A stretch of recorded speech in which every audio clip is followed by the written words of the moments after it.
Well, hello, internet friends near and far. Welcome to another episode of Parks and Conversation. This is a podcast where we watch an episode of Parks and Rec, and then we talk about that episode. And my name is Jason, and I'm joined all the way across town by the power of the internet by my friend Jeremy. Say hello, Jeremy. Hey, how's it going, Jason? It is going so good. It's a great day to podcast. I don't know if it is World Podcast Day, but maybe every day should be World Podcast Day. I think there's enough of them out there that it is now. Every day is podcast day. Yeah. To paraphrase a quote like from 30 Rock with Tracy Jordan, live every week like it's podcast week. So, but that was about Shark Week. So, yeah. Anyway, how are you, Jeremy? I'm good. I'm excited to talk about this episode. Great. Because we just get to talk about it. Which episode is it, Jeremy?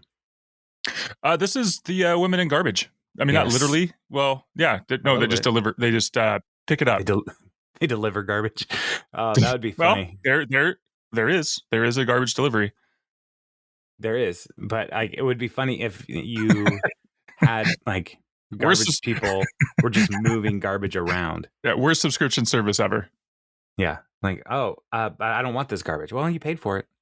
Oh, yeah. So this is season 5, episode 11, Women in Garbage, and there are 3 storylines that we're going to follow this episode.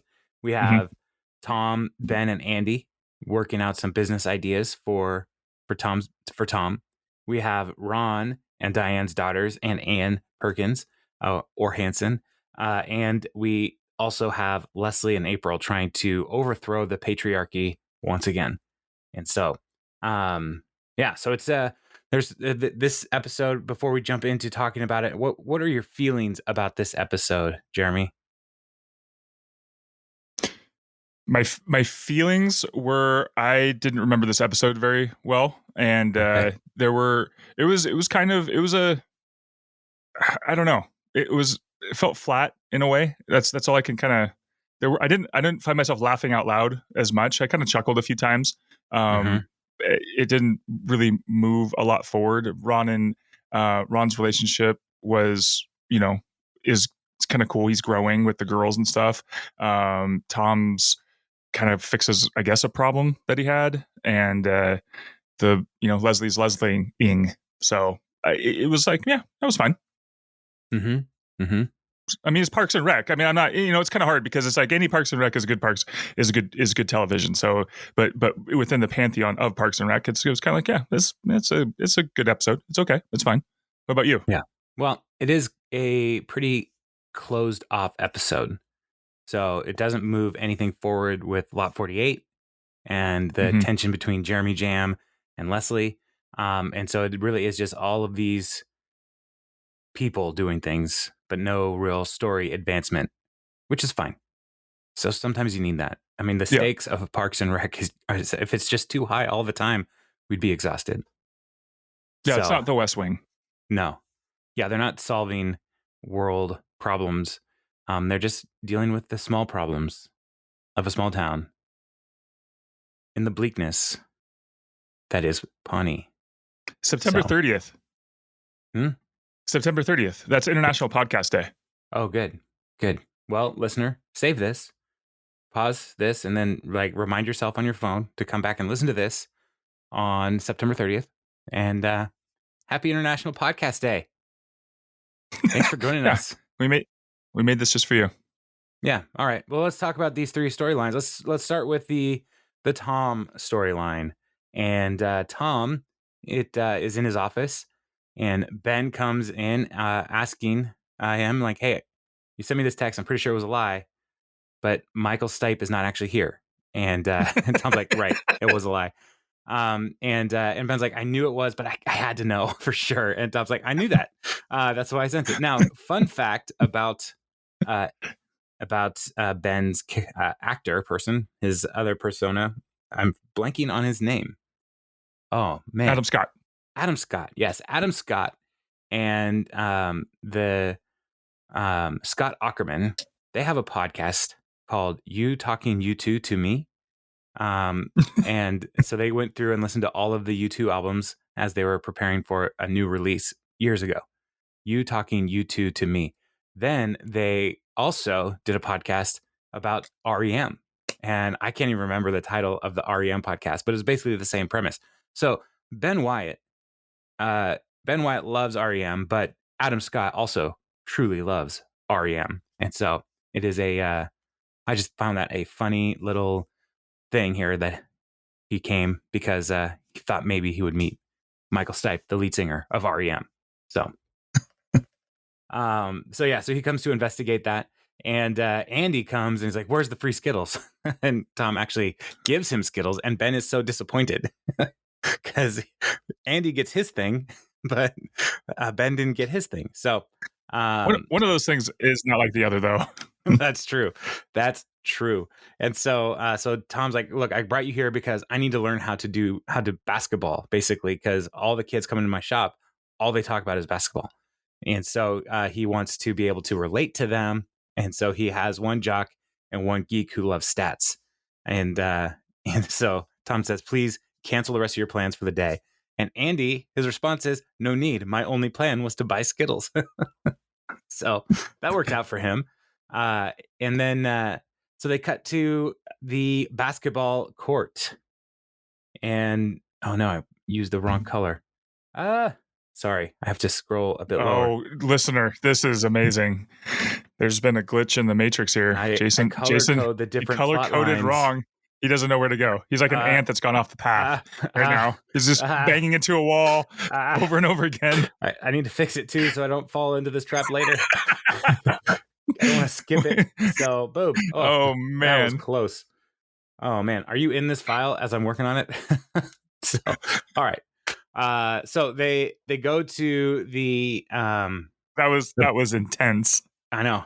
I mean, talk about stakes. Whew. So they go to the basketball court, and Ben and Andy are trying to teach Tom how to basketball, and Tom is terrible.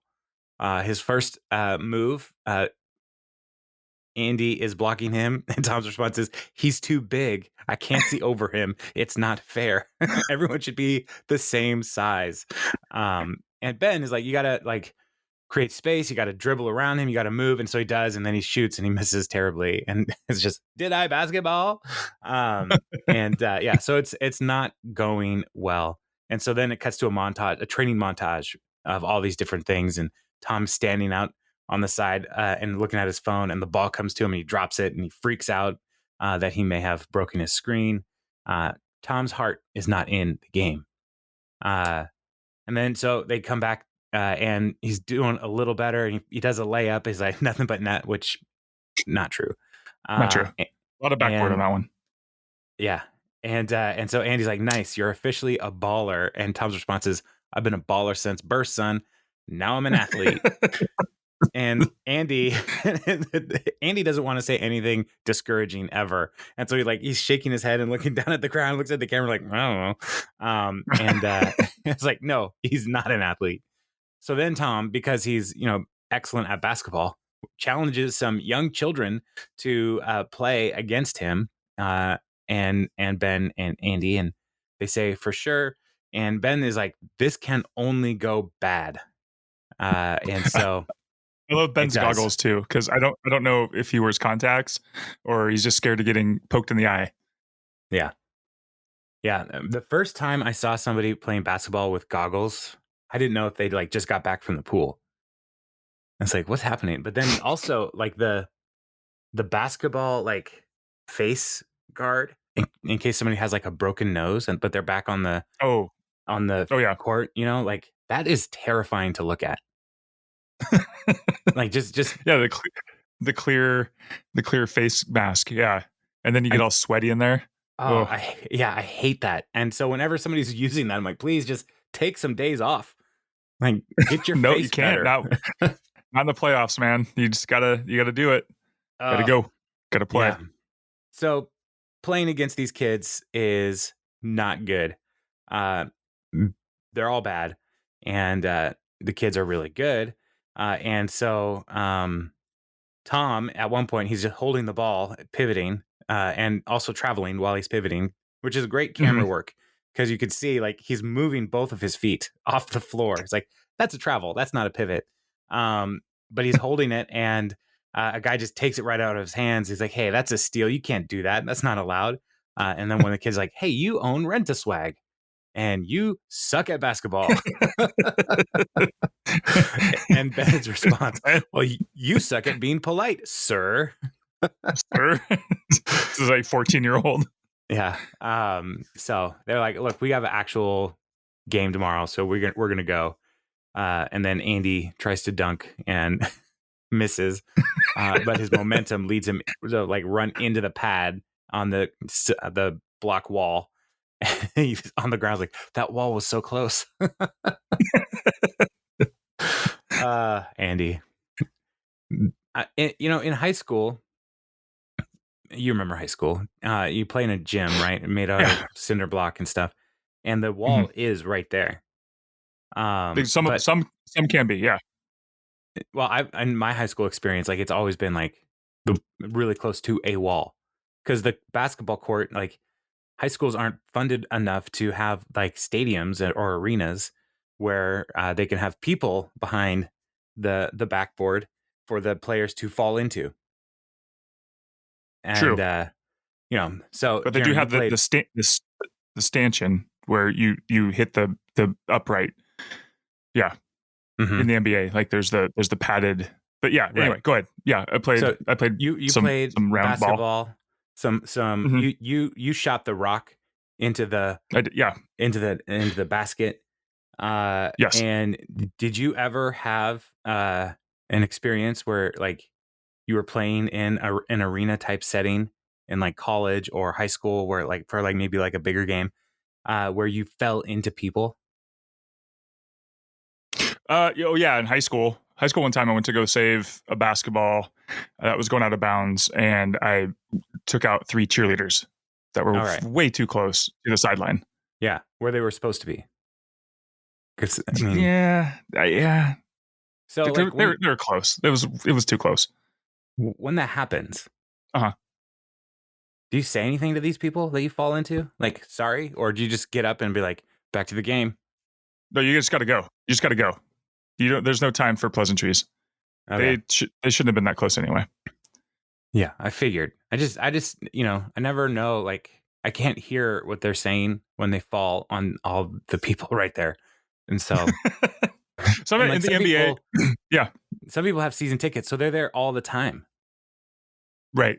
And, and so does like, I don't even know basketball players' names anymore. Does Steph Curry, like, he doesn't really do this, but does he like when he falls into those people on at the end of the court there, does he say, "Hey, Jim, what's happening? Get back." Well, it's funny because there's the playoffs right now, and the Phoenix Suns have a player named Devin Booker, and he's really good. And he hits a shot, got fouled. This happened just a couple days ago, and there was a guy who brought his infant son or kid with him, and he took his kid and he like held his arm out. And so Devin Booker is like sitting on the ground. He had gotten fouled and just kind of like pushed himself off the court and just kind of sitting there looking around. He made the shot. It was an incredible shot. And the guy takes his kid and puts his arm out to like fist bump him. And Booker looks over and gives this 18-month kid like a fist bump. It had to have been younger than that. It was like less than a year old. And just fist bumps him and gets up and runs off. So they That's do awesome. a lot of that kind of stuff. Yeah. And so like sometimes they'll knock people's beers over, drinks or whatever. And, people come get them other ones, or, they'll sit there sometimes. Like I think one time LeBron just sat down and like ate somebody's like nacho, That's right? Like, funny. yeah. So that stuff does happen. Yeah, that's one of the things I do appreciate about basketball is like you're right there. Hmm. Like if you have money, you're right there. Um, all of my basketball games that I went to when the Sonics were still here were Right. very far away from the court. So, Yeah. yeah. So you can like talk to players and they can hear you in Yes. basketball, which is pretty cool. Um, yeah. So Okay, thank you for answering that question for me because I didn't know. Oh, I have you're another. welcome. Yeah. The next scene I also have another question with. I don't know if you noticed Fantastic. this, but Okay, they're that's back okay. in Tom's office. All right, and Andy is trying to like comfort Tom and saying like, "Hey, those who cares that those kids think you're lame? That's not who you want shopping at Rent a Swag anyway." And Tom's like, "No, that's exactly who I want there." And he's like, "Oh, that sucks." So and then Ben is like, "Hey, let me show you something." And he has this. This is a sore spot here. He pulls up a press conference with Kevin Durant and Russell Westbrook, who used to be Sonics. And they're doing a press conference after a bad loss. And Ben is like, "Look, even the greats get beat, but they get out there the next day." But the thing about Kevin Durant and Russell Westbrook that Tom picks up from this is those are some sharp dressed individuals, and they always Mhm. looked good in those press conferences. And so, so Tom's like, I just dribbled up an idea. No, I double dribbled it.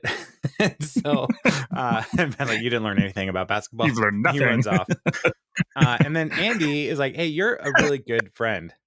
Can I borrow $1,500? You're not allowed to ask what for." And then he just says fireworks, which is great. It's so Andy. But here's my question for you. Andy's shirt Mhm. had 2 red dots on, like, just by his left shoulder. Where did that come from? What was that? I honestly didn't notice. Oh, man. Yeah. So next time you watch this, How's the podcast? yeah. No, okay, go ahead. I didn't watch it. Okay. Yeah. Listener, like, what are those red dots? Like, this is a professional television show. Like, those red dots cannot be an accident. Where did those come from? And it bothered me as I was watching that scene. It's like, what are those red dots? What are they? Anyway, that's how my brain works. So then the credits scene is the wrap up of Tom's story in this episode, and there is a high school, junior high press conference with a kid, Brandon Turnbull, and he's talking to one of the kids that Tom was playing against, Josh, and so they're doing like a post game interview, like what led to the victory, and basically doing pro sport talk person saying nothing, really, and then It's Tom true. jumps in and says, "Thanks, tiny reporter," and he makes this. That made me laugh out loud. "Thanks, tiny reporter." And Tom's not that much larger than that reporter. And so he then turns this into an ad for Rent-A-Swag. So after all of your basketball games, post game press conferences, you need fashion needs, and so he lists all the stuff that they can get at Rent-A-Swag and ends it with, "Now that's basketball." So I guess. it's working great. It's working great, Tom. Yeah. So that I think is the most fun of the stories in this episode. Just it's short, it's quick. I just yeah, it's Andy being Andy, needing to borrow $1,500 for fireworks. What's the most you've ever spent on fireworks? Me personally, Yeah, like $10. really, $10. That's Yeah. not a lot. Okay. I'm not. It's just really honest, and I know I'm going to sound to some people. I'm going to sound like a 4th of July curmudgeon, but it literally feels like I'm blowing up money, like I'm just lighting it on fire. So I mean, it's pretty when it happens, or lame depending upon what you buy. We've done some cul-de-sac fire displays. I don't know what you'd quite call it, but there's been some pretty lame things like the tanks that you light and then they go pop and like, oh, that was $6. Yeah. Cool. You're paying way too much for tanks. Yeah. Who's your tank guy? Who's your tank guy? It's like you got some of them Russian tanks. Topical. It's yeah. I got it from a used tank. I bought this from a Ukrainian. He was towing it with a tractor. The world. If you don't laugh, you cry. So, all right. Let's look at Ron and Anne and the girls' storyline. because Let's do it. we cut to Ron's office, and Zoe and Ivy Lewis, Diane's daughters, are with him, and they are going crazy in his office. And you can see on Ron's face, like, I want to die. And so Anne stops in, is like, hey, I just need to drop something off, and what's going on? And cut to talking head, and Ron's like, girls are on break. Sitter couldn't watch them, so I'm watching them while Anne has to work, which is interesting because she works at a school, right? Mm-hmm. And Yeah, she's a vice principal. right. And the girls are on break. Are they not in the same school district? Shouldn't Diane also be on break? I don't. Yes, maybe it's an in-service day. Maybe it's Okay. report card days. Oh no! All right, Where- all right. I'm with it. Because like those are half days. Those are for people who don't have kids. Report card week is the worst because it's just a week of half days. Mm-hmm. So they can like waste our time driving and then do meetings for the other half of the day and tell our kids are like they came to school and like we know that we just picked them up and drove them there. Yeah, I would love it if they would just do like a movie day on the other half of the day. I don't even care what movie it is. just keep them there. Keep them there. They don't need to come home where I live. So Ron is like, okay, so I'm watching them while they're on break. So I borrowed some markers from Leslie, some stickers from Leslie, and a light bright from Andy. And the light bright has written out the word poop on it. And Ron's pretty stoked about that. And so Anne comes in, and Ron's like, hey, girls, this is Anne. She's great. And Anne is awkward to children. She calls them dudettes, asks if they're stoked about the weekend, and then starts talking like they're infants. And Ron's like, they're not infants. And so it's like, I don't know, I'm weird with kids. And then asks, do you guys like Coldplay? You're weird. And then she runs away. Well, she just runs away. Yeah. That's the appropriate response at that point. Yeah, you're weird. And she runs away. And then Jerry comes in and is like, well, hey, girls. And Ivy just looks at him and goes, no. And Jerry's like, okay. And he walks away, which is really great. So then they are back in Ron's office. They're sitting on the floor and they're painting Ron's shoes red, which is not great. But Ron is a trooper. And Diane comes and says, oh, hey, you made it. You lived. And Ron's like, yeah, it couldn't have been better. Great time. And Diane breaks some bad news that Sitter's still out of town. So could Ron watch them again tomorrow? And Ron says yes. And so celebration. But then it cuts to Ron in his office alone, stickers on his shirt. Office is a total mess. And he's just drinking by himself because he's preparing for the next day of watching the kids. So cut to next day, and Ron comes into Anne's office, and this scene made me laugh. The way it was shot was so great because he comes in, he's like, couldn't find you in the directory. I thought your name was Hanson for some reason. And she's like, nope, Perkins. He's like, well, you look more like a Hanson. That was the other one that laughed out loud too. Yeah. So it's like, this is season 5. Yeah, he still doesn't know her last name. But again, his best friend, they still don't talk sometimes. Exactly. So, best friend he's ever had. Yeah. And so Anne's like, or he says, the girls are here again and they're asking to play with you. And Anne's like, I thought they hated him. He's like, no, total opposite. They loved you.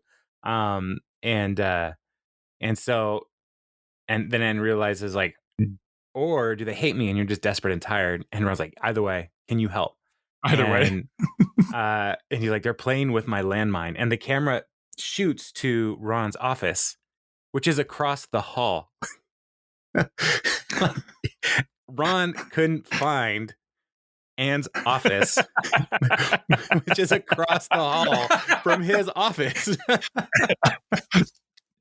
That's the crazy thing. I didn't put those two together, but I did. I realized that her office was across the hall, but I didn't realize that he had said I couldn't find you. So yes. Yes. That's really funny. And you can like see right into it. That is funny. Yeah. I thought that was one of the best like visual gags in this whole episode. It's just like, this is right there. So, I love this podcast because I learned so much about Parks and Rec. well, we're doing the research for folks, man. We're doing the research. So cut to Anne working with watching the kids, and she tells them a ghost story about a blood-hungry witch wearing their mom's face like a mask, and the girls are freaking out. And Ron's like, "What is wrong with you?" And so it's like, I don't know what to do. And so it's like, "You want to play with my nurse kit?" Which I find hilarious because you would like, why does she have a nurse kit? I know she is a nurse, but you and I are both married to nurses. They never walk around with kits. Does Terry ever have a kit? Like, no, the most she ever had was one of those little pen flashlights, and she just had like 4 of them at the bottom of her purse or something. Right, because she put them in the purse at work and didn't mean to take them home. Exactly. Right? Yeah. Yeah. So that's it. Like that's the extent of the kit. Kathy used to work at a clinic as a receptionist, and drug reps would come in, like legal drug reps, not like dudes off the street. Like, hey, I'm representing crack. So I'm here from the Cocaine Coalition. You can get cocaine from a pharmacist. You just have to have a prescription. So it's weird, but you can get it. So she would have all these like drug pens, like pens with drugs on them, like drug names, not drugs on them. So meth. Oh my gosh, drug names are the dumbest thing. The worst one that I saw the other day, Skyrizzy. Yeah, what is that? It sounds like that's the disease. Or a rapper. One of the other two. I can't tell. Drug or rapper name. Skyrizzy. Little Skyrizzy. Yeah. I don't even know what Skyrizzy does, but I do know after watching the commercial that if I'm allergic to Skyrizzy, I should not take Skyrizzy. The only one way to find out. It's like, how would I know? Oh. It's like just like a doom loop here of undecision. That's why you have to have the pen with the phone number on it so you can call when you're having the reaction. I think I'm allergic to Skyrizzy. My kidneys just fell out. Really? What's Side happening? effects may we didn't know if it was a real medicine. We just put a name on something. Didn't you read the name? This should have been your first clue. Yeah. You know this isn't real. But she would come home with like all kinds of drug rep pens, and she had a Viagra pen, and she used it all the time because she's like, this is actually like the best pen. Was it hard? It wasn't very hard to use. Sorry. I mean, it worked as long as it needed to work. And like she never was like writing for 4 hours or anything, so she didn't have to call a doctor. Colin's like, man, yeah. Anyway, so Anne has a nurse kit, and so they start saying like with the kids, like, hey, let's play doctor with your dolls and like test reflexes, all this stuff. The girls are having a super fun time, and Anne's like, I got this, Ron. Go ahead and get back to work. And so then, Ron's already out. Like when she turns to talk to him, he's gone. Yeah. And so the come back and we see Anne working with the kids and things are going great. And she does a talking head where she's like, hey, hot tip for all you babysitters out there, let your kids play with medical tools all the time. And Ron comes while she's doing the talking head and like grabs her by the shoulder, like, we have a problem.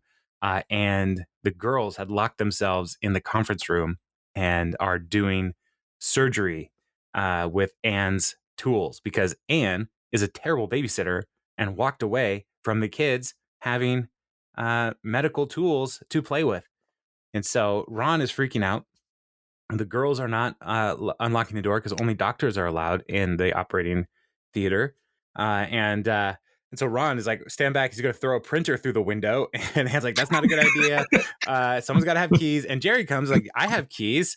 And Ron's like, I never thought I would say this, but I'm glad you're here. So then Jerry pulls out his keys and it's like 100 keys. And so he's got to go through all of them.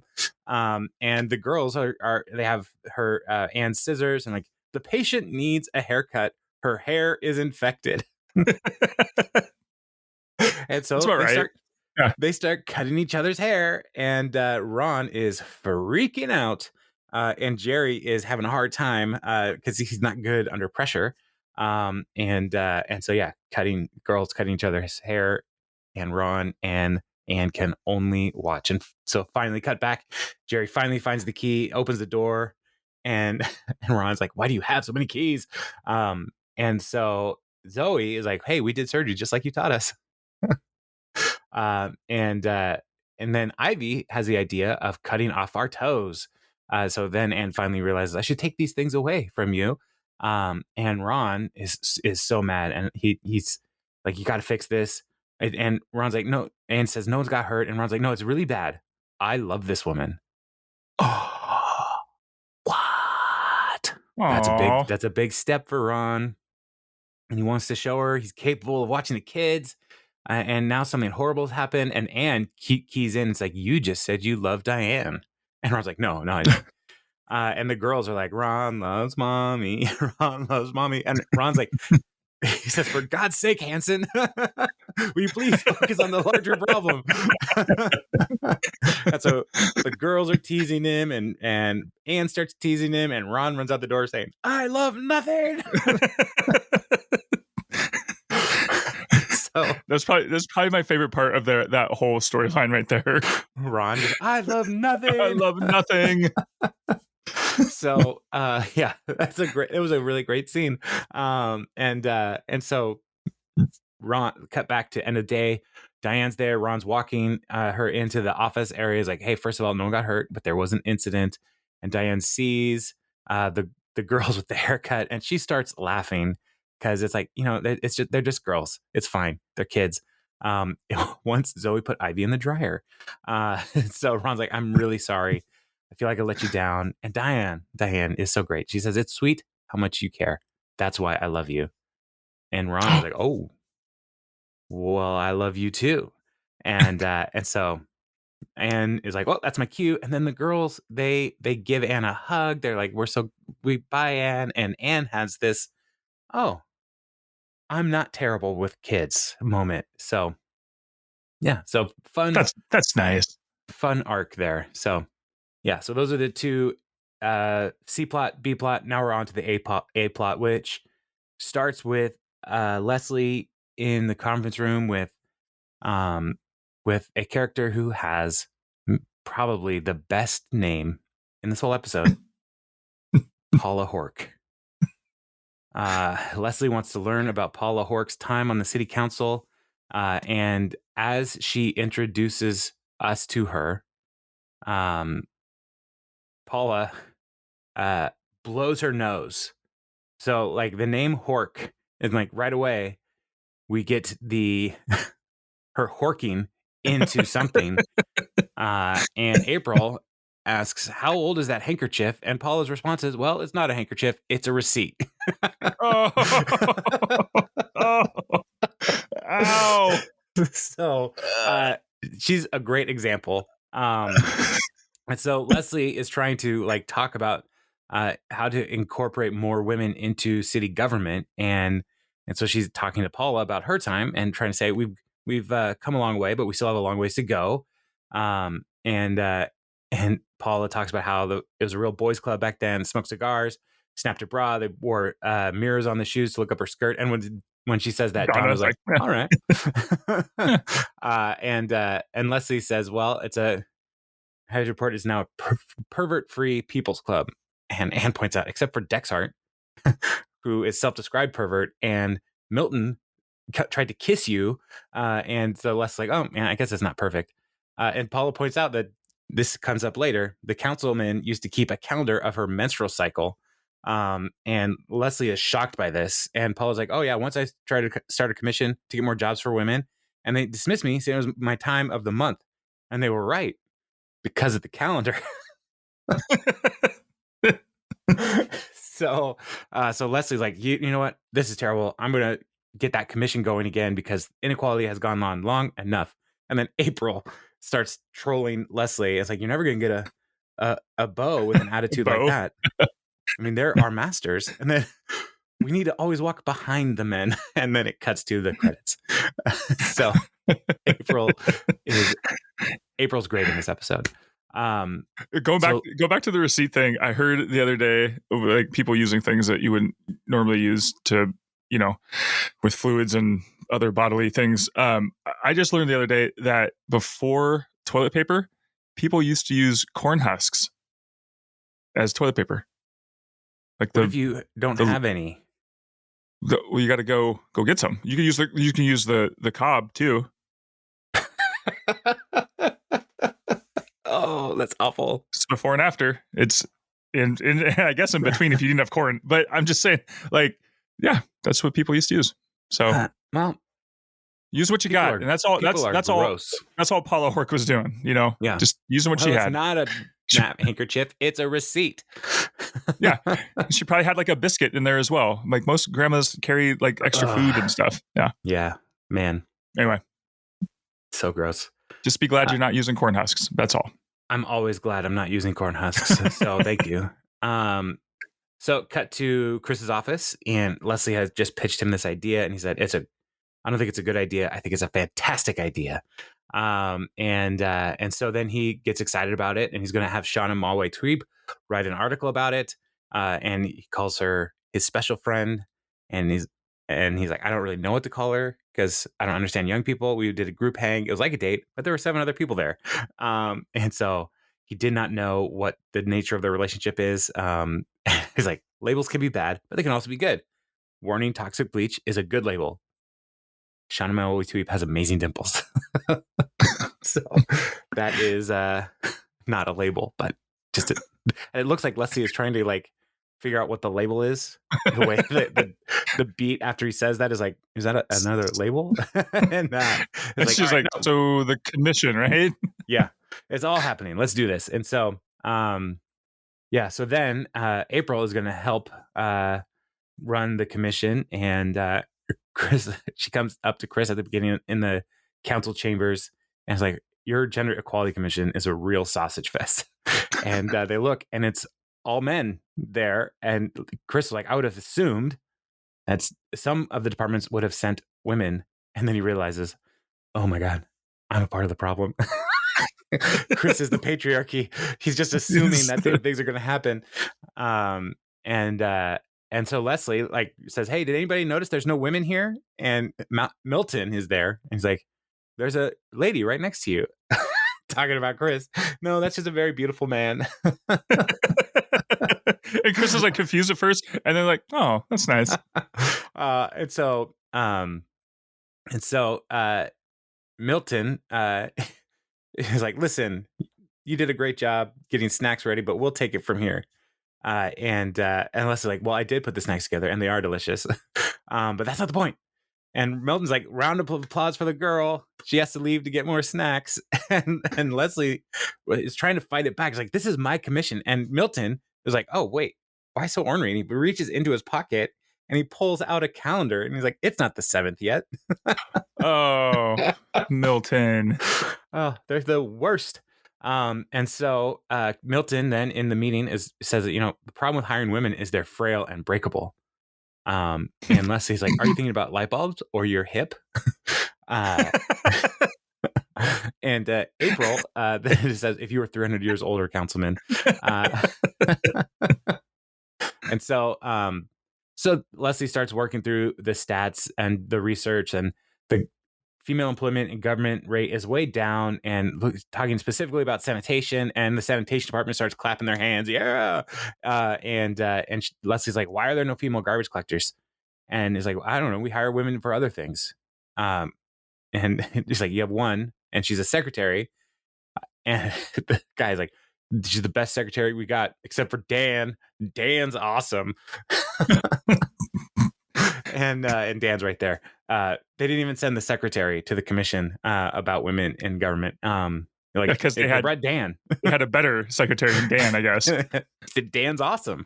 And so Leslie is like, well, this is a job that has good wages. You need to hire more women. And another one of the guys like, women don't apply, and it's very physically demanding. I don't know if women could do it.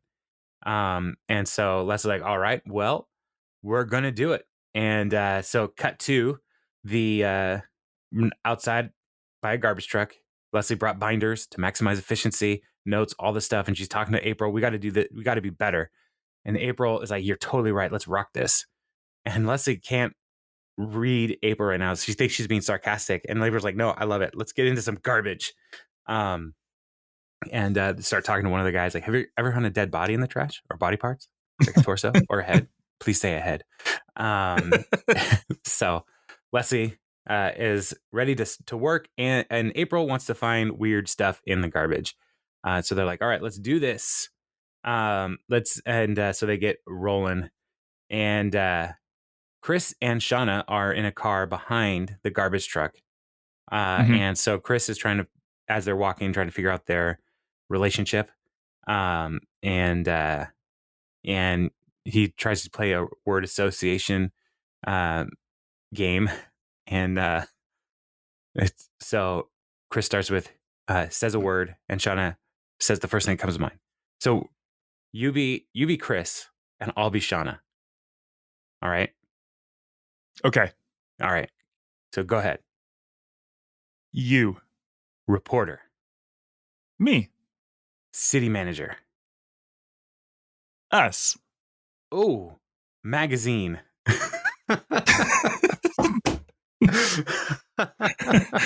Oh, poor Chris. He looks so crestfallen. Yeah, he's like, oh. So close. And so Chris points out that Leslie, according to Leslie's binder, they're ahead of the normal schedule. And they're talking to the manager person, Mr. Flegner. And Shauna says, like, "Are you guys ahead of schedule?" And he's like, "Whatever, no comment." And Leslie starts like posing on the truck, and Shauna's like, "I don't have a photographer." She's like, "Google Earth, always taking pics." Always taking pics. So they keep moving. And next time we see them, they're outside of a house, and April is like, "This is Stacy Knobloch's house, and I went to high school with her. She was super mean." And so she's looking through her garbage, and she's like, "She dyes her hair. I knew she wasn't naturally blonde." And then she finds another thing, and she says, "She has to use prescription strength deodorant. This is the best day of my life." And Jeremy, you found something about this little prescription strength deodorant joke that gives a bit more world here. Right. The second instance of their intentional naming with Knobloch in German means garlic, which some people speculate might be the reason why she has to use prescription deodorant. Yeah, which I think is funny. I think that's very funny. Hork and Knobloch. Hork Knobloch. and Dewey is one of the garbage people. Yeah, so the manager comes like, "Hey, we got an unscheduled stop. Someone wanted to do a pickup, and so we got to get out of the way." And Leslie's like, "All right, let's do this. And they're like, "All right, we have some stereotypes to overcome." And April says, "And some privacy to violate." Yes. No. So they get to like an alley behind a strip mall or some kind of space like that. There's a giant commercial refrigerator, and the manager says, "Bakery called this in. We need to get this on that truck, so it's not a normal dump thing. They just need to take the fridge onto the truck." And Leslie's like, "All right, we got this." And so April and Leslie try to push it onto there, and they can't move it because it's huge. And Leslie is talking to Sean, is like, "Listen, you don't have to put this part on the record, right? Put the earlier part where we're doing great, put that on the record, but not this part." And Sean's like, "I'm going to decide what's on the record." So talking head, Leslie's like, "The whole city's watching. If I can't move this, feminism is over in this town." And then she tries to like sneak up on the fridge and like go attack it while she's talking to the camera. And it's like, thought that would work. I don't know why it didn't. So then it's very late. It's dark outside. And Shauna is like, "I'm going to have to start writing this soon." And which, so she's got to go. But then she's like, "Chris, you want to go get a drink? There's this really romantic bistro." And Chris is like, "Oh, that sounds great." And then she says, "It's just going to be you, me, my sister, a few people from work, and my ex-boyfriend." And Chris is like, super romantic. Yeah. Chris is just like, "That's really confusing." Could you? And they're sitting at the tiny park too. Yeah, that is true. And so Chris is like, "Could you make sure to keep my involvement off the record?" I don't want anybody to think you're biased because we're something. And Shauna's like, you don't have to worry about that. I'm going to include a disclaimer about the nature of our relationship. And he's like, and then he has a talking head like, I guess I'll have to wait till tomorrow to find out our status. Why did I wait? Why do I fall for somebody in the old media? And so then April and Leslie, they're like trying to figure out what to do. And April's like, we should just eat it. We start chewing now. We can finish before sun comes up. And it's like, no, we have to solve this problem or they're never going to hire women to do this job. And she's like, I shouldn't have taken this bait. It was just such tasty, righteously flavored bait. And then a man appears. He's like, are you here to move the fridge? And they were like, are you a ghost? He's like, and the guy's like, why do you think you can lift this? You are little canaries. Those garbage men couldn't even lift it. They are like giant bears. And I was like, hold on, what do you mean? And I love this. It's like, well, bears are bigger than canaries, yes? So it's like, no, not animal sizes. You mean they tried to move this earlier? And the guy's like, yeah, 3 days ago, it doesn't budge. They said they would come back with more guys, but they came back with canaries. So fly away, little canaries. And then let's like, hey, he's from the Turkish bakery.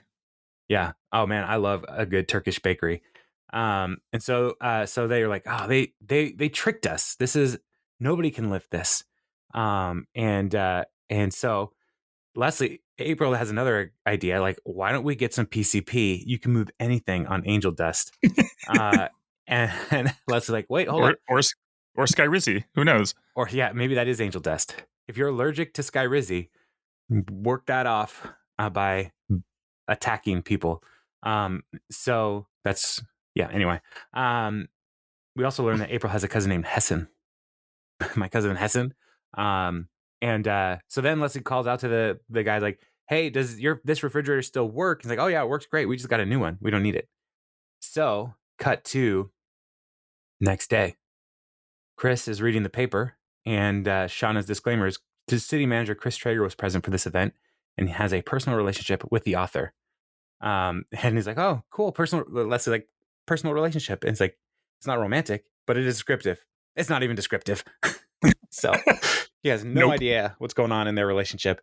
And so Leslie says, maybe you should just keep it chill and see what happens. And Chris says, great advice, impossible to follow.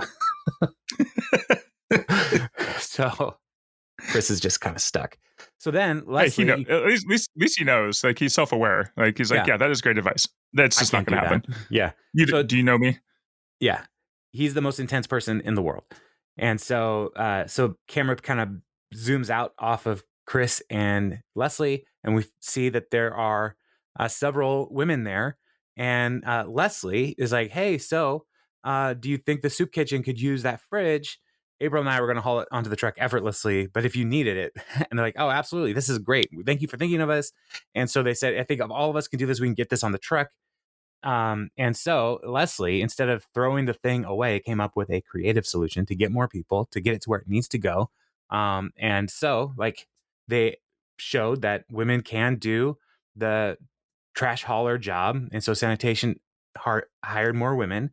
And April gave Leslie a gift to commemorate their feminist victory. What was in the gift, Jeremy? It's filled with trash. Yeah, just trash. Except at the bottom where there's more trash. Yeah. Yeah. And as she takes the trash out of the gift, now there is less trash in the gift. Oh, that's deep. Yeah. And it's a trash delivery, just like we said at the beginning, at the top of the show. Full circle. Circle of trash. Hot circle of garbage. It's like eating a hot circle of garbage. Oh, man. That sounds good. Pizza. So, yeah. So that's season 5, episode 11, Women in Garbage. I have a piece right now on my counter waiting for you. Oh, I'm busy not eating that. From last night. I'm dead serious. Where did you get pizza last night? Where did you go? Domino's. A little neighborhood joint? Domino's? Domino's. All right. Mm-hmm. Canadian bacon and pineapple. Yeah, I was thinking about getting pizza tonight. But what time? I don't know where to go. What time? Dinner time. Okay. Well, it'll be after dinner time. Let me know what you get. Because I have to take You know my what? Just daughter surprise me. someplace. That's fine. But, okay, I'll keep you posted. Yeah. So now I'm thinking about pizza, maybe for lunch too. Just in case the afternoon pizza falls apart. Yeah. Man, pizza's so good. You know what the best part about pizza is, to bring us back on track, is you can put the pizza boxes in your yard waste. Yes. So it doesn't take up valuable space in your trash can. Because the trash cans are too small in our region. Well, we shouldn't be making so much trash. That's what they're trying to tell us. But it's like, well, then stop giving me so much stuff, the world. The only way to defeat trash is by eating more pizza. Are you running for office? I'm trying, but I don't know. I don't like to get into politics. Well, I don't think it's a political issue at this point. I mean, this is human decency. Yeah, just bringing the world together. If we just all sat down, ate some more pizza, you know. Well, I do think pizza is a uniter. It's round like a table, brings people together. Mm-hmm. There's usually 8 slices, so everybody can have 4 slices. So it's at least 2 people coming together to have a pizza. It's a uniter. Right. At a summit, right? The pizza summit. We'll eat so much pizza. Like we'll get like a Little Caesars pizza, and he'll like take 2 pieces out, and then the other 6 just slide onto his plate. Like, did you guys want some? No, these are for you. It's like, oh, that's great, bud. Thank you for that. So, yeah. Anyway, now that I'm hungry, we should probably wrap this up and come back around next week for episode 12. To Anne's decision. Oh, you see, there are things that happen in this episode that lead to Anne's decision in the next episode. When she overcomes the awkwardness around children, there's a little moment of realization in Anne Hansen as she's trying to figure out, who am I in this world? Perkins or Hansen? What am I contributing? Is there a future for my family? Find out more next week on Parks and Conversation. It's pretty good, right? Bye.